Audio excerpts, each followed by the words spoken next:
So today we're gonna talk about how to cheat. Yes, I said cheat in an interview. The recruiter typically just looks at your resume for less than 10 seconds before deciding to select you or not. And 99% of the time, they're a copy from another JD, make some subtle changes, and there we go. If you still believe that cracking interviews is about hard work and giving the perfect answers, it's a well-known skill, it's a well-practiced skill. Learn it to your advantage. You will have a 5-step framework which you can walk into any interview and own the conversation. Let's get started. Hello girls and boys, how's it going? So if you still believe that cracking interviews is about hard work and giving the perfect answers, you're just about halfway correct. Because interview these days aren't exams, they are theater. They are a performance. And like every great play, whoever controls the script controls the outcome. So today, we're gonna talk about how to cheat. Yes, I said cheat in an interview. But not cheat by lying, by being dishonest, but by learning techniques on how to design your resume and how to structure your interview conversations so that you can steer the interviewer into asking the questions that you know the perfect answers to. By the end, you will have a 5-step framework which you can walk into any interview and own the conversation. Let's get started.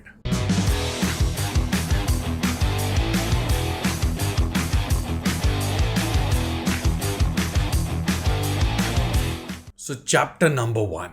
Is it really cheating or is it gaming the system? Let me explain what I mean. So the entire recruitment system across the industry is broken, it's actually gamed. Let's break it down. The recruiter typically just looks at your resume for less than 10 seconds before deciding to select you or not.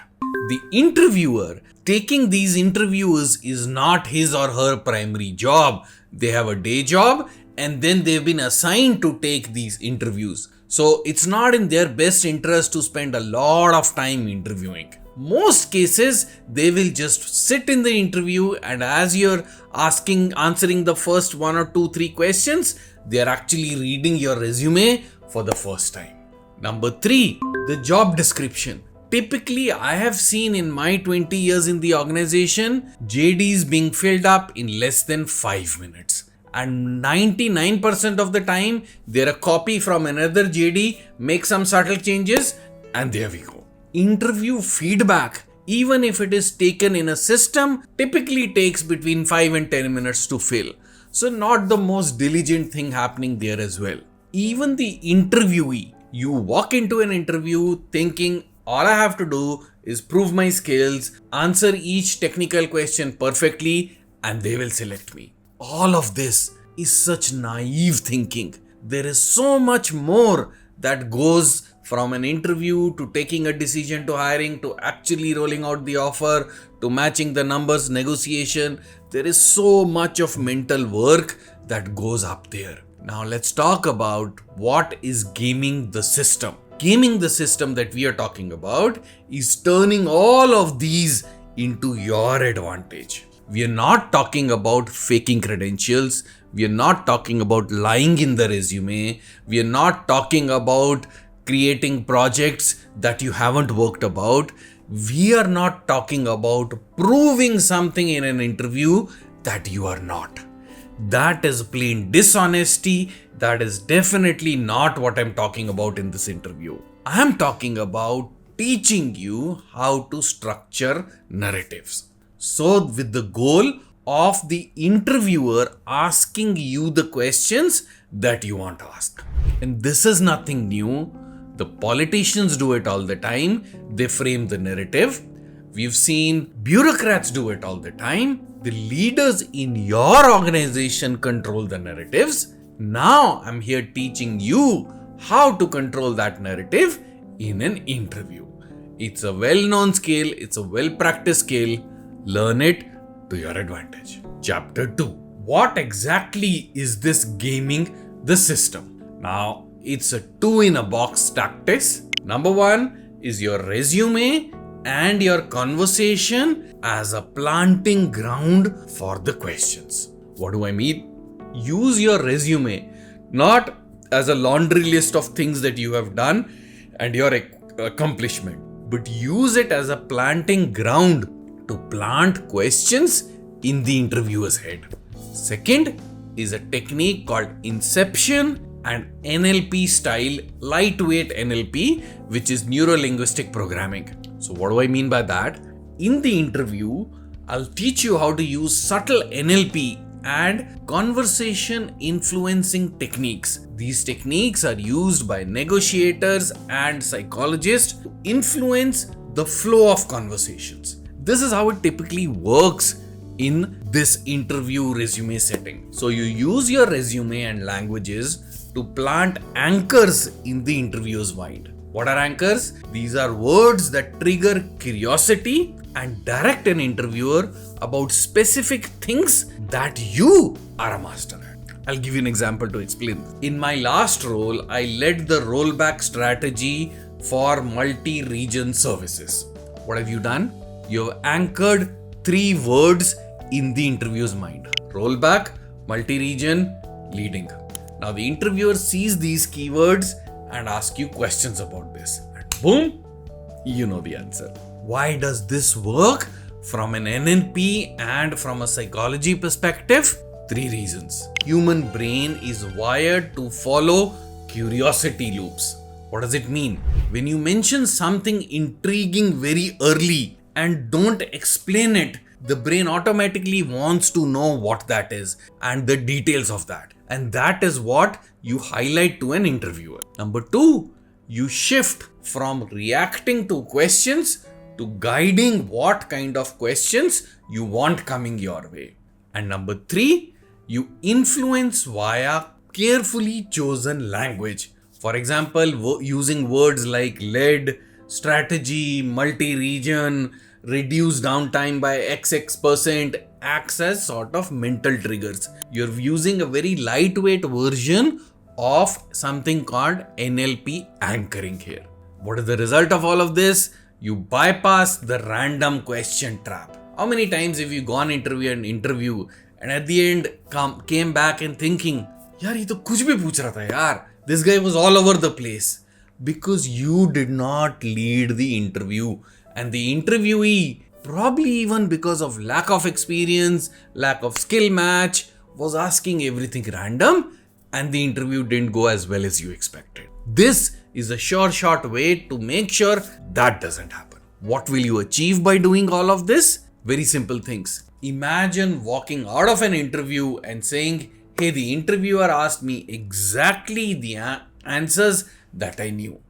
That is the power of NLP. That is the power of Inception. You will sound more strategic, more senior, and more confident. You will never be just another candidate that somebody interviewed. You will be the one who will be controlling the room. Now, chapter 3, when and where to apply it, very, very important. Number 1, the resume stage. That's where you're planting the hooks, where you're planting the seeds.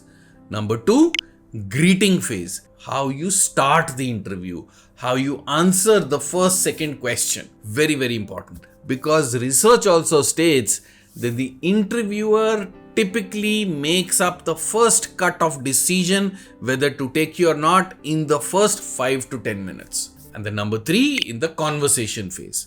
Let me give you some examples. One of the most classic questions is tell me something about yourself, or tell me what you've done in the last 1 or 2 years, something to that effect. It's the favorite question because the interviewer has just got your resume in front of him or her and is reading it for the first time and have no freaking clue what to ask you. And typically when they ask this question, the 99% response is a 3 to 4 minute ramble. Last organization, my role was this, the company was this, my project was this, I did this, blah, blah, blah, blah, yada, yada, yada. Nobody is listening to that crap. The interviewer is trying to figure out what next question to ask. That's all that's happening. That's the greeting part. When somebody asks you, tell me something about yourself, Stop the bloody ramble and say something as simple as this. In my last role, I led a multi-region DevOps rollout where we discovered that our rollback strategy was a biggest bottleneck and I spent close to a month automating it. Stop. That's it. Your answer, whatever it is, should not be more than 30 seconds and it should have some keywords. What keywords have you thrown into this? Multi-region DevOps rollout, rollback strategy. You've given him 2 keywords. What do you suspect the next question to be? Explain your rollback strategy. Boom. Now this works for freshers as well. So you did some college projects and instead of saying, hey, I built a website using React, you say, I built a React app that reduced API latency by 30% by optimizing cache. And I was generally curious on how it compares to industry standard CDNs. Now they'll ask you about this and nothing about your syllabus. Now let's talk a little bit about controlling narrative in the interview itself. So if you know Kubernetes and infrastructure as code, in your resume you write something like, I migrated production clusters to Kubernetes, enabling a 30% higher deployment frequency with 0 downtime. That's what you write in your resume. In the interview you say, when we switched our Kubernetes, we hit a weird state where our clusters were out of sync, and you stop. What's the interviewer thinking? Why were the clusters out of sync? How did you enable 30% higher frequency? How did you achieve 0 downtime? 3 questions you've planted, that's what he's going to ask you. Another one. If you know, let's say observability and SRE, on your resume, you write something like, I implemented a unified monitoring platform, cutting down mean time to detection from 45 minutes to 10 minutes. And then during the interview, you say something like this. In my last project, the MTTR was 4 hours until I introduced the monitoring redesign. Stop. Don't go and explain the entire redesign. Pause. If you've been creating, let's say, CI/CD pipelines, on your resume, you write something like, we reduced the manual deployment failures by 60% and the rollbacks by 40% in my live environment. And in the interview, you say something like, in my previous role, I was responsible for a 3-region rollout of microservices. And I noticed we didn't have a rollback safety net. And that became my mission for the next 1 month. And that's how you start structuring the interview. You start guiding the interviewer to ask the questions that you want to ask. Now take a pause here. Have you ever been in an interview and wished you could steer the conversation instead of just reacting to random questions all over the place? Type Inception in the comments right now because I want to see how many of you are ready to plant your own questions. Now let's talk about why this technique could be a 5x multiplier to your current salary. This technique works because it multiplies your value on 2 fronts. You sound more strategic and you sound more outcome driven. So the companies these days are not looking for people who can just code or who can just do the job. They want somebody who can solve problems, look at incidents, scale systems, handle chaos, lead the process effectively. And by using these techniques, you're showing them that you already know how to do all of these and more. Also, you avoid being sidetracked into questions and subjects that you're maybe a little weak with. Now, let me give you a 5-step clear framework on how to structure this. C is context, which is what is at stake, let's say a production outage, multi-region failure, something like that. L is leadership. What role did you play? What gap did you fix? What solution did you create? That's leadership. E is execution. What steps did you take? What solution did you actually drive? And A is accomplishment. What was the result? Reduced downtime, improved deployment frequency. So this framework, this clear framework, highlights your impacts and ownership, not just completion of tasks. So let me give you some examples. So context, our e-commerce microservices platform faced about 4 to 5 incidences per week. Leadership, I volunteered to own the deployment process. Execution, I designed a feature flag based deployment process which integrated monitoring, introduced chaos testing. Accomplishment, incidents dropped to less than 1 a month, deployment frequency doubled. Let's go example 2. Context, our company wanted global scale, but ICE recognized a bottleneck in infrastructure provisioning. Leadership, I led the migration of Terraform modules across 4 regions.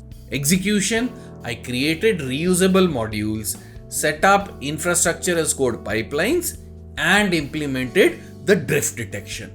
Accomplishment, time to provision new environment dropped from 4 weeks to 2 days, cost saving of about 25 to 30%. So by presenting your story in this clear structure, you're not just telling them, hey, I did this, you're showing them why it mattered and why you were valuable to the organization. And in interviews, this difference is massive because you become somebody they need, not just somebody who knows how to get stuff done. Hence, the 5x potential. Now, in order to execute this 5-step framework, you also have to remember a couple of things. Number 1, map your strength zones, which means pick up 2 or 3 actual stories from the last 6 months.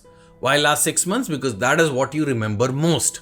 Pick out your top 3 stories, your top 3 experiments, your top 3 accomplishment, and break it down into this clear format. So you're not lying, you're not cooking up stories, you're not using somebody else's stories. It is your own, but it is well thought out and it is well structured and it is using these Inception and NLP things. But the experience has to be own. It doesn't have to be read, it doesn't have to be borrowed, because those things, girls and boys, are very easily caught in interviews, especially if you have an experienced interviewer. Number 2, plant these stories in your resume. Use verbs, use numbers. Number 3, trigger them in conversation. Drop these anchors early. Number 4, do not overdo information. A basic thumb rule of interview is, if you're talking non-stop for more than 30 seconds, stop. And just ask the question, is it making sense? Am I on the right lines? Are you with me? Something like that. But every 30 seconds, pause, check. And most important, frame your answers so that they don't last more than 30 seconds. And finally, number 5, close the loop. You must have seen this in comedy shows and stand-up comedy, where towards the end of a joke, it will be a call back to something that has happened in the beginning. We use the same technique. For example, you say, hey, in my project, I spoke about how we increase the deployment frequency. How do you guys measure the deployment frequency in your organization? And what have the changes been in the last couple of months? So what happens is, you are asking questions to the interviewer as well. That is not something that happens every single day. And they will leave the interviewer thinking about you being slightly different. And they leave the room and the interview thinking about your story. You have effectively hacked into their memory. Chapter number 6, some common mistakes to avoid. Number 1, over-planting. If you plant too many triggers, it will look all rehearsed and it will all look artificial. So be creative, but don't go crazy over all of this. Number 2, very, very important, I'll repeat, stop fabricating. Do not lie, do not use somebody else's story. Use real anchor stories only. And the best way to do it is dive into your own past, your own successes, pick up stories and then use them. The next one, read up about the company before you give an interview. If possible, figure out who's taking your interview and research on their strong points and their area of expertise. And if your expertise and their matches, then you know what questions to plant. So do some research before you get into an interview as well. And last, most important, do not oversell, do not overtalk, do not get into rambles, know when to stop the conversation. So finally, in closing, this isn't really about cheating. It's about gaming the system. It's about using psychology and clarity of thought to get to what you desire. So walk into your next interview not as a candidate, but as a storyteller. Plant the seed, guide the question, deliver the CLEAR, clear answer. That's how you turn the interview into a 5x offer. If this made sense, comment 5x, and I'll continue these series and dive further into other aspects of interviews. I'm thinking about creating a video on what happens in the back rooms before your offer is decided. If you want to talk about that, comment back room and I will script that video and make a proper structure around that as well. Until then, stay sharp, stay ethical, and be smart about it. See you in the next one.